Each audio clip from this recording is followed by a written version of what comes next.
তো বন্ধুরা, good evening. আমরা বেরিয়ে পড়েছি অফিস থেকে। আজকে আকাশটা দেখো, খুব সুন্দর আকাশ। বৃষ্টি হয়ে গেল কিছুক্ষণ আগে, কিন্তু আকাশটা আবার পরিষ্কার হয়ে গেছে। তো আমরা চলে এসেছি একটু ডোডোর কিছু কেনার জন্য এখানে পেট শপে। তোর জন্য একটু কিছু স্টিক নেবো, বিস্কুট নেবো। তো অর্পণ সেটাই নিচ্ছে। এই দোকানটা তোমরা আগেও দেখেছো, এখানে ডক্টরও থাকে, ডক্টরও দেখে। আমরা এখানেও ডোডোকে দেখিয়েছি, এখন বাড়ির কাছে দেখাই। তো এখানে এসে আমাদের একটা নতুন বন্ধুর সাথে পরিচয় হয়ে গেছে। এর নাম হচ্ছে রকি। দেখো, একে ওনার হচ্ছে রাস্তায়, মানে ওনার মানে যে যার কুকুর, তো সে ভাড়া থাকতো, তো ওনার এগ্রি করেনি বলে তাই পোস্টের গায়ে বেঁধে রেখেছিলেন। তো এই মহিলা ওকে অ্যাডাপ্ট করেছে, ওখান থেকে নিয়ে এসছে। তো দেখে খুব ভালো লাগলো। তো তারপরে তুই ভাবি, পৃথিবীতে কত রকমের মানুষ থাকে, যে আমরা মানুষ হয়ে সব থেকে বুদ্ধিমান প্রাণী হয়েও এই নোংরামি কাজগুলো করি। প্রচণ্ড ঘেন্না করি তাদের। তো আমরা বাড়ি চলে এসেছি বন্ধুরা। এখানে দেখো, চা করে নিয়েছি আমার জন্য ব্ল্যাক টি, অর্পণের জন্য গ্রিন টি। এখানে মাংসটাও বসিয়ে দিয়েছি, মানে ভিজিয়ে দিয়েছি নর্মালের জন্য। এটা টোটোর ভাত ডিম দিয়ে মাখা, সকালে খাইনি তো সেটাই ফ্রিজে রেখেছিলাম, ওটাই খাওয়াবো মাংস দিয়ে।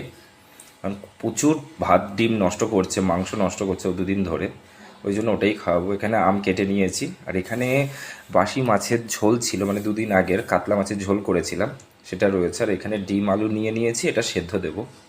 তো এদিকে ভাত বসিয়ে দিয়েছি। তো ভাতের মধ্যে এখন ডিম আলু আর এই লঙ্কাটা দিয়ে দেবো। খুব সুন্দর লাগে এই লঙ্কাটা সিদ্ধ করে নিলে, তোমরাও খেয়ে দেখতে পারো, আমাদের তো ভালোই লাগে। তো বন্ধুরা দেখো, ডোডোর জন্য এখান থেকে যে চিকেন স্টিকটা নিয়ে এসেছিলাম, ও কিছু খাচ্ছে না বলে, আর এই বিস্কুটটা দিলেন। তো এখন একটা ছোট প্যাকেট এনেছি, ওর তো সব কিছু খায় না, তো ওটাই ট্রাই করে দেখবো যে খায় কি খায় না। আর এটা হচ্ছে চিকেন গ্রেভি, অ্যাডাল্ট চান্স থাকে, ছোটো ছোটো চিকেন গ্রেভি, লিভার টিভার দিয়ে তোমার এতে গ্রেভি করা থাকে। এটা খুব কুকুরটা, মানে ডগরা খুব পছন্দ, প্রেফার করে, ডোডো খুব প্রেফার করে, তাই নিয়ে এলাম। বিস্কুটটা খাইয়ে দেখি, যদি ও খায় তাহলে বড় বিস্কুটের প্যাকেট অর্ডার করব। ওই যে এখনও স্টিক খাচ্ছে, এটাই খাচ্ছে এখন, দুদিন ধরেও মোটে কিচ্ছু খাচ্ছে না, শরীরটা পারমিট করছে না, না কি জানি না। কালকে ডিওয়ার। তো বন্ধুরা, রাতের ডিনার নিয়ে বসে পড়েছি। সাদা ভাত, আর এখানে হচ্ছে তোমার আলু সিদ্ধ, ডিম সিদ্ধ, লঙ্কা সিদ্ধ, আম তেল দিয়ে পেঁয়াজ দিয়ে অর্পণ মাখলো বেশ অনেকটাই, অর্পণকেও দিয়ে দিয়েছি।